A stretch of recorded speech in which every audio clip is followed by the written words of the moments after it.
Les damos la bienvenida a esta entrevista de nuestro primer módulo. Y hoy tenemos a una gran invitada, a Kemi Oyarzún, que es doctora en literatura de la Universidad de California y profesora asociada durante 15 años a esa universidad. Ella es profesora titular de la Universidad de Chile y fundadora de los estudios de género de la Facultad de Filosofía y Humanidades. También fue coordinadora del Magíster y es actualmente coordinadora del programa de doctorado de género que está en curso. Ella ha publicado 6 libros y entre ellos los más recientes son Feminismo e Imaginarios Críticos en Chile, de la editorial Cuarto Propio, y Polifonías de Género y Literatura, de la editorial LOM, que en este momento está en prensa. Entonces, sin mayor preámbulo, le damos ya la bienvenida a la profesora Kemi Oyarzún y muchísimas gracias por estar conversando con nosotras.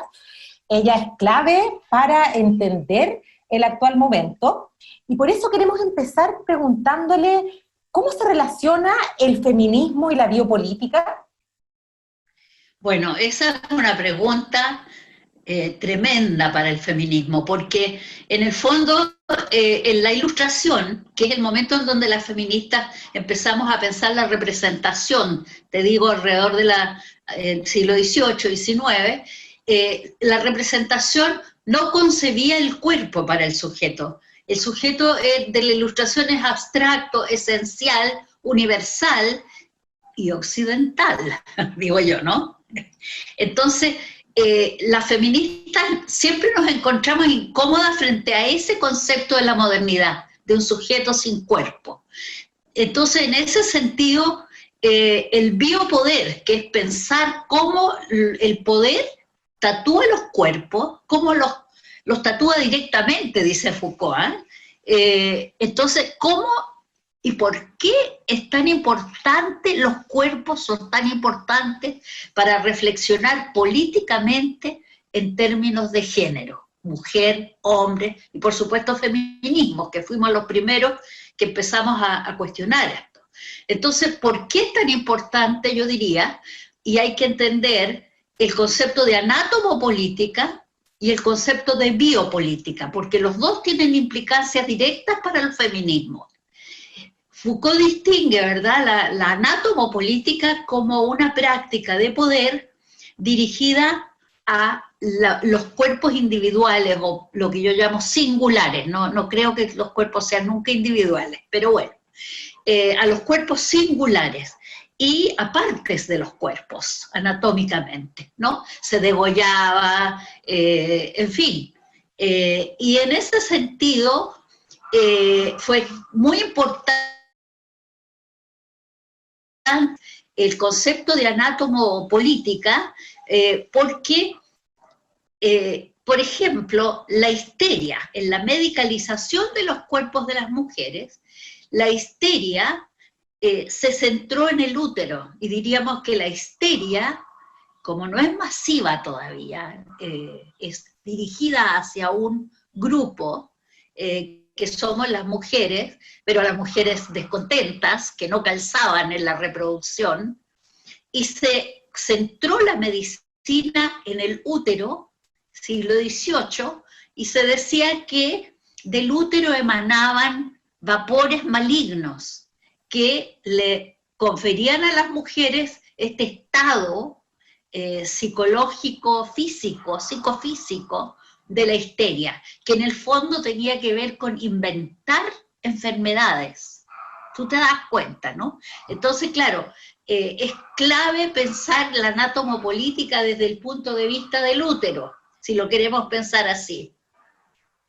Y está vinculado también con el desarrollo de la medicina hacia la psicología y la psiquiatría, que es el control médico de la psique, del alma, que obviamente fue muy tardío, el alma fue muy tardío en ser aprehendido por la medicina.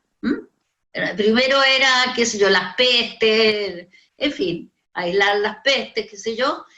Al principio la locura era un barco que se aventuraba hacia los límites increíbles de la humanidad y del universo. pero en ese sentido el útero es un ejemplo de anatomopolítica.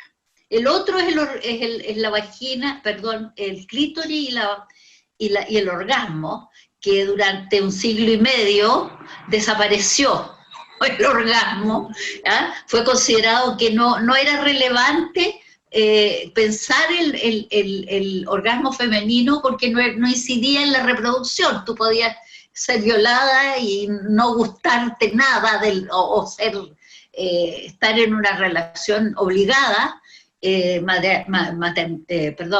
marital, y sin embargo el orgasmo no era necesario y tú podías reproducirte. Entonces es curioso ver la anatomopolítica desde partes de los cuerpos, ¿no? Y yo me centro mucho en el útero y en el clítoris, para dar el ejemplo.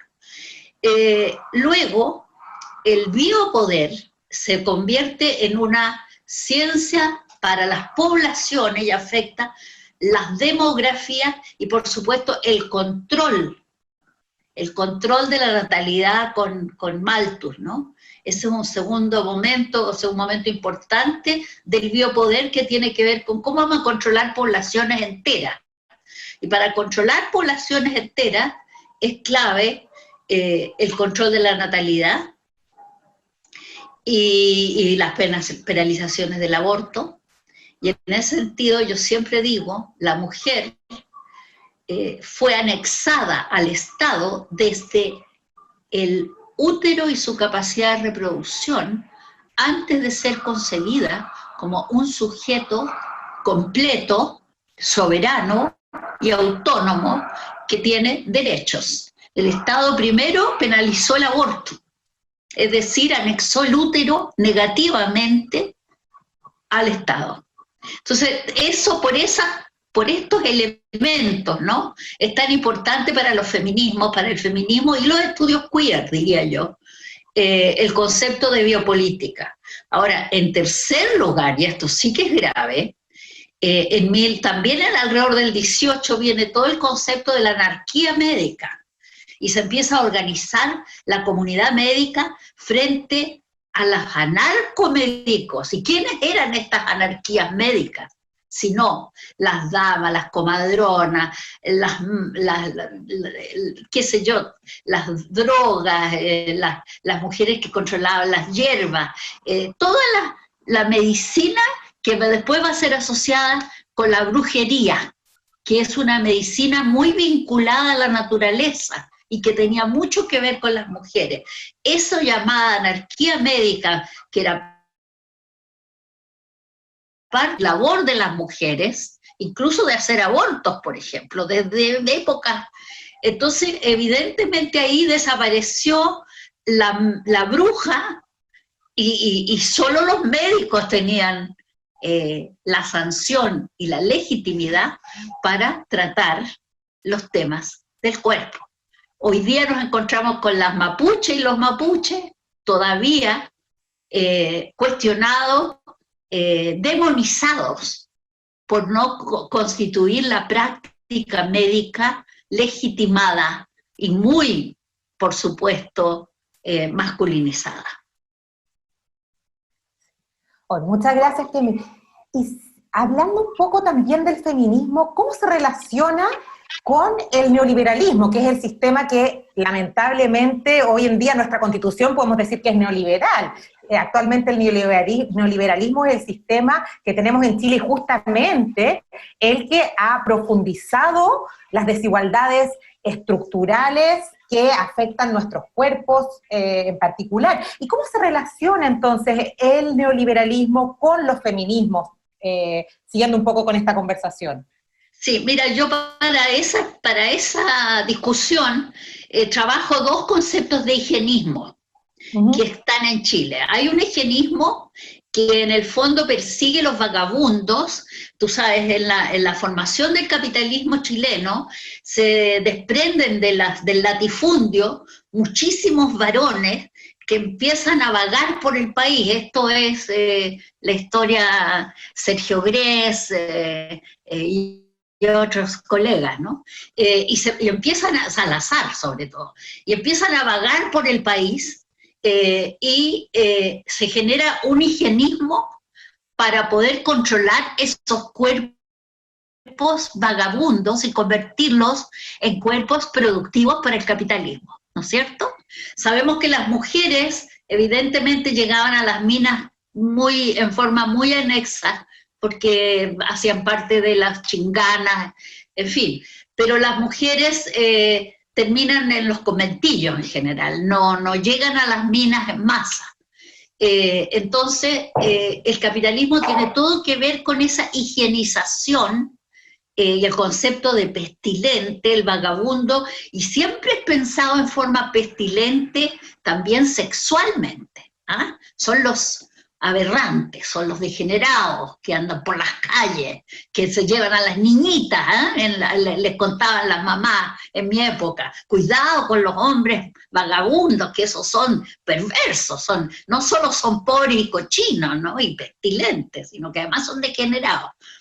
Ese higienismo es un higienismo que todavía existe en Chile y que yo lo miro desde una perspectiva que tiene mucho que ver con la militarización finalmente, con el castigo, primero con la disciplina, hay que lavarlos, hay que limpiarlos, pero también moral, y luego cada vez más se los va a encerrar, como locos, como criminales, en fin. Entonces, ese higienismo no es el mismo que el que generó Salvador Allende, y yo creo que ir estos dos tipos de higienismo, porque había un higienismo que tiene que ver con el alza de los trabajadores y las trabajadoras obreras a fines ya en el 19, perdón, en el 20, y ese higienismo se preocupa de que el Estado se haga cargo de los cuidados, y esto es clave. El Estado se tiene que hacer cargo de los cuidados y eso es distinto a la docilización y a la pestilencia como se trataba a los cuerpos trabajadores.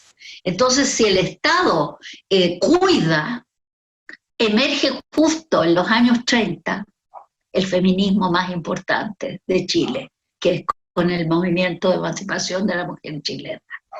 Y ahí empieza a producirse la preocupación no solo por que los cuerpos, el alcoholismo y todo, pero esas eran las familias proletarias. Y a veces la gente se confunde y dice, ¿y por qué las familias proletarias defendían la familia? Bueno, defendían la familia porque me dijo una vez una obrera, porque veníamos de familias rotas. La palabra rota ahí tiene esos dos sentidos. Entonces está toda la sacralización de la familia que va muy vinculada a el capitalismo y que sigue en el neoliberalismo, a pesar de que el neoliberalismo, entre comillas, hace pebre la familia, la pulveriza. Y eso lo vio Elwin en el 92 cuando hizo el estudio de qué tipos de familias teníamos en Chile, ¿no es cierto? Porque no todas calzaban. Y en ese sentido, entonces, es que es muy importante entender que para el feminismo los cuidados vienen a ser clave porque la mujer realiza doble y triple labor. Si es feminista, en la casa trabaja, trabaja en la calle, tú sabes, cada vez más se van a ir las mujeres hasta llegar hoy, ahora, a casi la mitad de la fuerza laboral.